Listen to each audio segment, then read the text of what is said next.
Evening, folks. Me again, Shannon Fox here, Devoted Patriots 2 channel, and I have got comedy for you folks.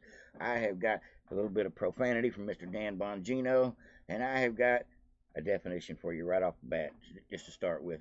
Going to be a great show. Stick around to the end, folks. Going to have some more laughs closer to the end from Green Jean Pierre. Totally funny. You got to see this meme.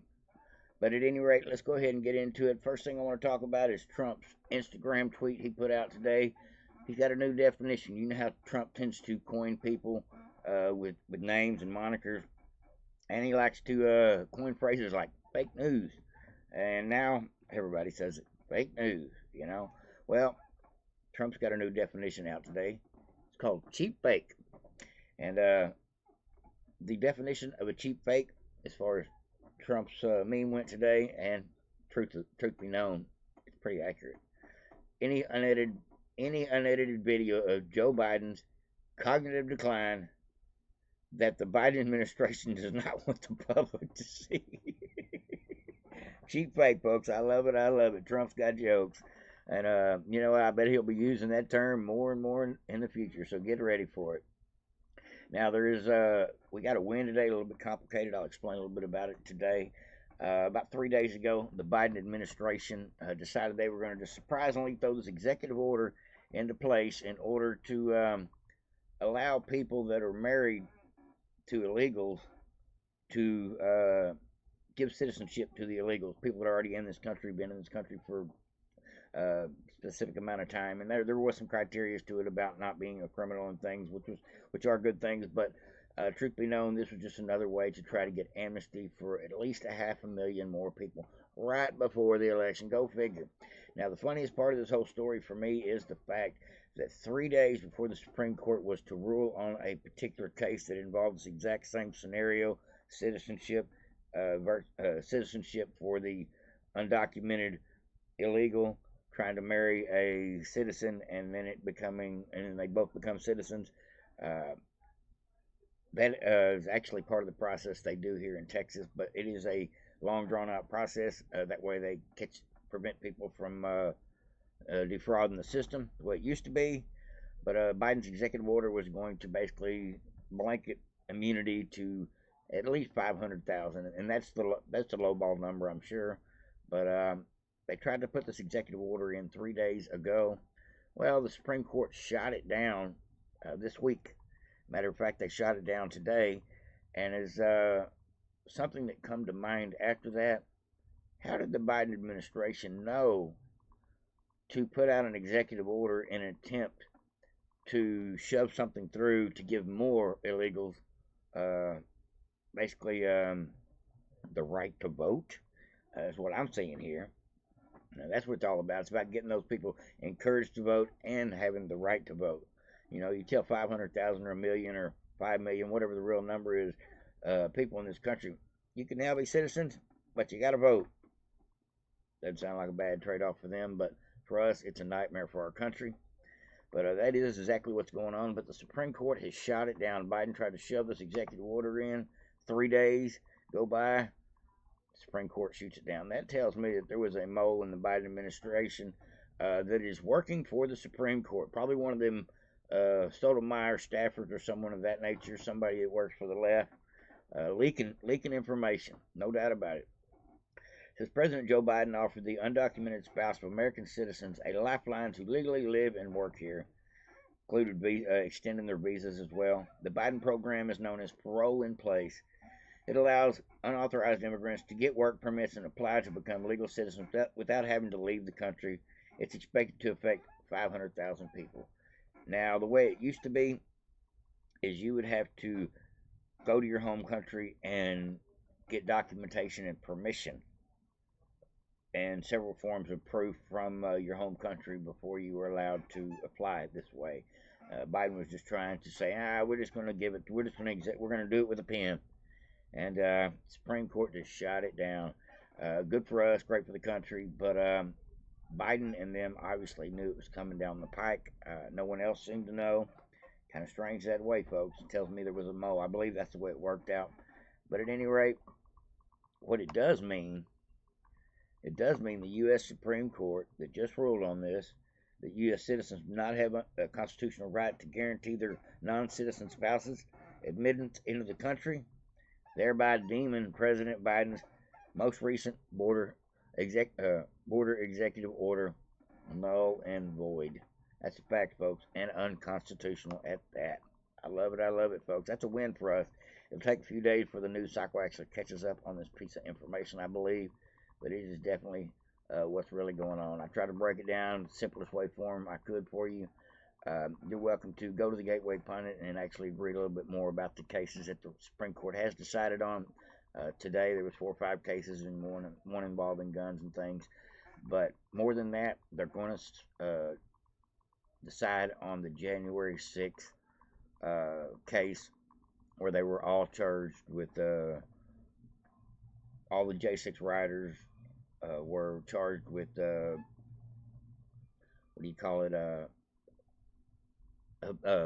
disturbing an official proceeding or trying to prevent an official proceeding. That's the main charge that they're throwing the book at all these people for. Well, that's before the Supreme Court, and Trump's immunity case before the Supreme Court, and they'll be decided on by Wednesday. And that's the real news that I'm waiting for from the Supreme Court. But lots going on this week, no doubt about it. Got some great videos for you. Do have a profanity warning for Mr. Dan Bongino. Dan Bongino just lets him have it. He hammers down with the truth. I'll show you what I'm talking about here directly. Let me scroll down to it. Everybody knows who Dan Bongino is. Dan Bongino had a little profanity this morning, but I definitely want to share it with each and every one of you. A couple minute long video, but he lets Bill O'Reilly have it. He's talking about that Fox News pundit over there, that talking head. He's got him a radio show. Never really listened to him. Just kind of stale and dry to me. But Dan Bongino tells him how the cow ate the cabbage today with a little bit of the double barrel middle fingers. Let's go ahead and watch this. This is good stuff. But if you are going to go out and now start attacking us for calling out Democrats for wanting illegals to vote and calling me a fanatic when you kissed my ass to get on my show, you can go fuck yourself, you pussy. You understand? You got something to say to me, you 6 foot tall plus piece of shit? Say it to my face. Fucking chump.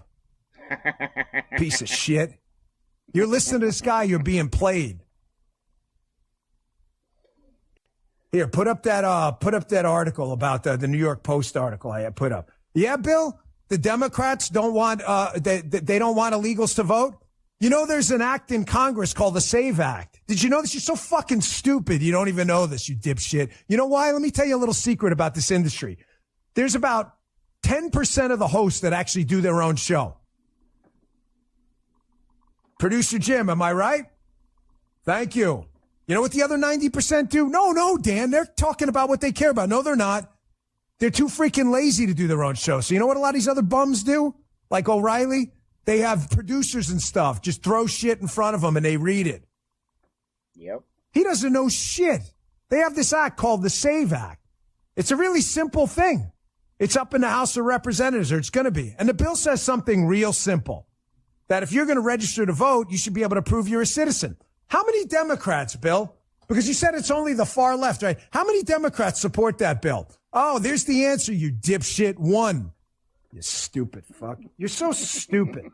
You dumb motherfucker. You going to take me on, bro? You sure? What do you think I'm here for? You think I'm here to play nice? Yeah, I give a shit about you. I give a shit about you. I care about this cause. That's right. Care about you one bit. You're a bum and a loser. You've always been a loser. You left Fox and you're pissed off that the other people that left built careers and nobody likes you because you're a piece of shit. Calling me a fanatic if you beg to get on my show? Here's the real Bill O'Reilly, too. You want to see his tweet on January 6th? This is a couple days later. He had time to think about this. At Bill O'Reilly, douchebag. President Trump's failure to tamp down the angry protesters. You mean by telling them to march peacefully and patriotically, you dumb fuck?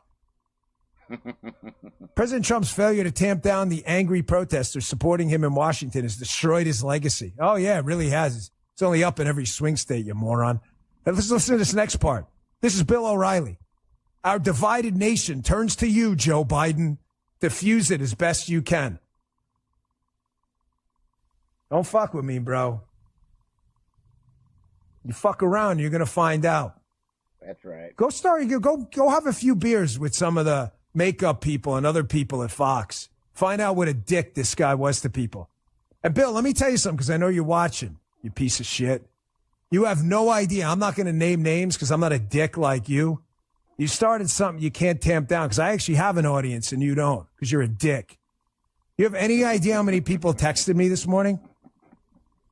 Nail that motherfucker to the wall. They hate you. Nobody likes you. You're an asshole. You've always been an asshole. And we're doing it live. Bill's jealous. Bill's jealous, of course. He's had a radio show and it sucked ass and nobody listened. Did you know that? Oh, you didn't know that? Of course you didn't know it, because the show sucked. I had to share that with y'all. That was too good this morning. Made me laugh. More profanity for you folks, but this is hilarious. Check it out. Ladies and gentlemen, if you will, look right here. Okay, so you did not see Biden wandering around aimlessly, freezing up, shitting himself, sniffing dignitaries, falling asleep, drinking drug cocktails, and frisking serving girls? What you actually saw were cheap fakes. It's like a deep fake, but it's just the real video that we don't want people to see. Oh, and I am a black lesbian. Ladies and gentlemen, if you will, look right here. There you go, folks. I got it. I love it. That's good stuff.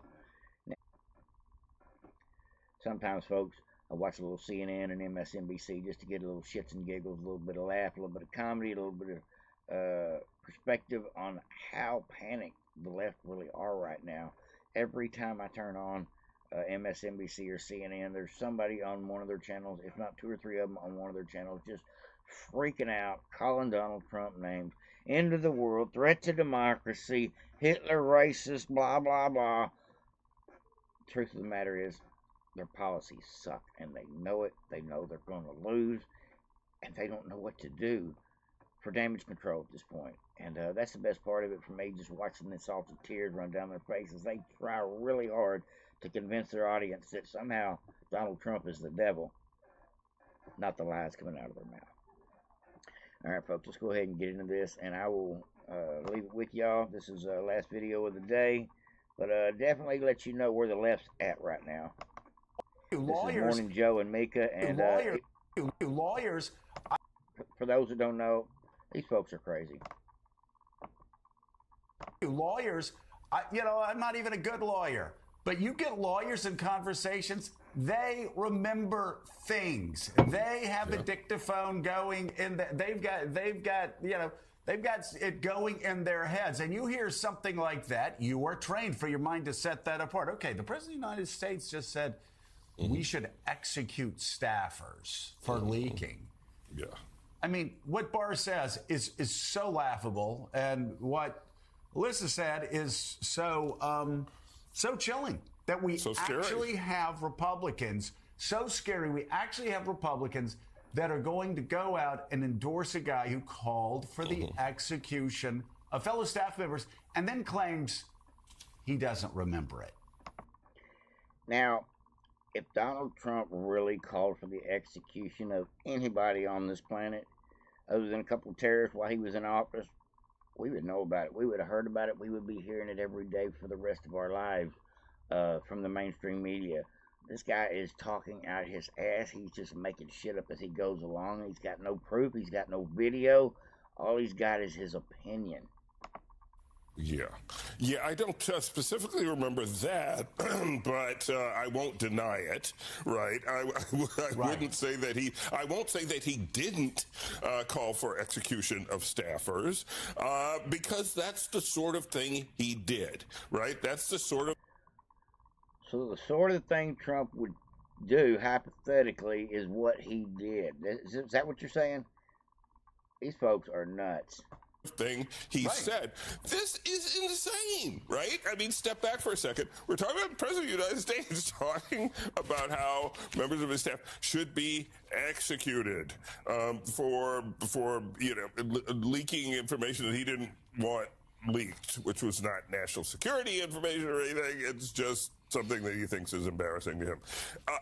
Absolutely unprecedented and insane, and we shouldn't, like a lot of things that Trump is saying now, we shouldn't just sort of walk past it and say, as Bill Barr said, oh, well, people are taking him too literally. Well, I'm sorry, but that's like the only way I know how to take people, right? I mean, I can't, when you say I want to execute that person, and you're the president of the United States, I have to take you literally when you stand in front of a rally in.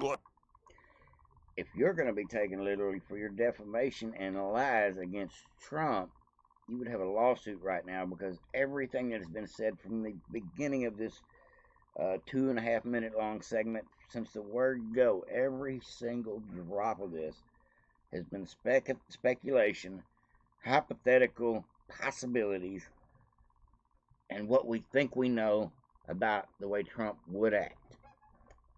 Come on, man. Las Vegas and talk about boats and electrocution and sharks, I have to take you literally. I don't know how to take it otherwise. And this is a person who was elected president of the United States and who has a chance of being elected again. That should cause all of us to just to step back and think for a minute. This is not normal, and this is not acceptable or safe for the country. For it not to be normal, safe, or acceptable for the country, but you better look at the real polls. And I'm not talking about Fox News's Biden's up polls. I'm talking about the real polls that show that Biden's going to lose this race, hands down, no doubt about it. And everything else these folks are talking about is just them in their little hyperbolic bubble with their hypothetical bullshit, just trying to scare somebody that's still listening to their program, if they have anybody listening, to vote for Biden again. Good luck with that Joe, sale. Mika, All right, folks, that's all I got for y'all today. Hope everybody enjoyed. I had a couple laughs with y'all. Got to put out a little bit of information, and hopefully informed y'all about some things going on involving this illegal immigration process. Like, subscribe, and share, folks. The new word for the day is deep fake. Over and out, folks.